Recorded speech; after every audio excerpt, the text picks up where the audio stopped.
नीले समंदर में धमाकों के सतरंगी सबूत छोड़े जा रहे हैं। जंगी जहाज तैर रहे हैं, आसमान के फाइटर जेट मंडरा रहे हैं और हथियारबंद फौजियों का दस्ता जमीन पर एक साथ टारगेट को भेद रहा है। ये एक आर्मी ड्रिल है, यानी फौजियों का जंगी मशक, जिसमें शामिल है अमेरिका, साउथ कोरिया और थाईलैंड के फौजी। थाईलैंड के जिस चोनबुरी रियासत में ये सब हो रहा है, वहां से रूस की सरहद करीब 5000 किलोमीटर दूर है।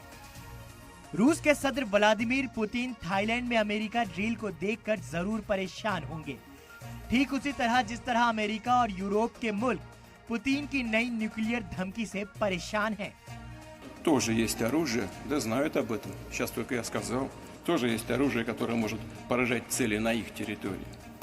И что все они придумывают сейчас, чем пугают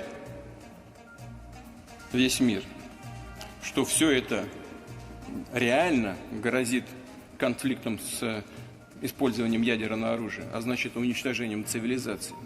पुतिन पहले भी कई बार अमेरिका और ब्रिटेन को न्यूक्लियर हमले की धमकी दे चुके हैं, लेकिन नई धमकी उन्हें क्यों देनी पड़ी, ये समझना जरूरी है।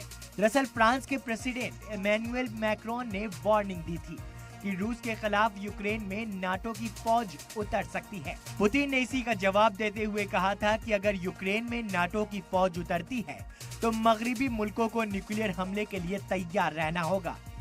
Без суверенной, сильной России никакой прочный миропорядок невозможен.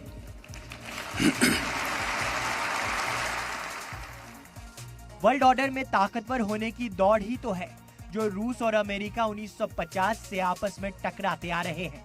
लेकिन बीते 2 सालों से दोनों मुल्कों के बीच कशीदगी की सबसे बड़ी वजह यूक्रेन है। रूस और यूक्रेन के बीच 2 साल से जंग चल रही है। अमेरिका, ब्रिटेन, फ्रांस और जर्मनी समेत कई नाटो के मुल्क ने इस जंग में यूक्रेन को हथियारों से मदद की, लेकिन पिछले कुछ महीनों से जरूरत के हिसाब से मदद नहीं दी जा रही। जेलेंस्की कई बार कह चुके हैं कि मगरिबी मुल्क जितनी बातें करते हैं उतनी मदद नहीं करते। अब जैसे ही फ्रांस ने नाटो फौज उतारने के इशारे दिए तो पुतिन ने न्यूक्लियर का डर दिखाकर मगरिबी मुल्कों को खामोश कर दिया। पुतिन की नई न्यूक्लियर धमकी पर अब अमेरिका का नया बयान भी सुन लीजिए। It is not the first time we have seen irresponsible rhetoric from Vladimir Putin. It is no way for the leader of a nuclear-armed state to speak. We have communicated in the past privately and directly with Russia about the consequences of the use of a nuclear weapon.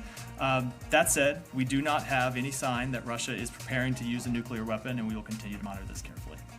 Putin चाहते हैं कि जब तक Ukraine में उनका मकसद पूरा नहीं हो जाता, जंग जारी रहेगी। पुतिन का मकसद ये है कि यूक्रेन कभी भी नाटो में शामिल न हो और यूक्रेन में रशियन जबान बोलने वाले जिन इलाकों को रूस ने अपने मुल्क में मिला लिया है, उसे यूक्रेन और बाकी मुल्क मान्यता दे दे। ब्यूरो रिपोर्ट, सलाम टीवी।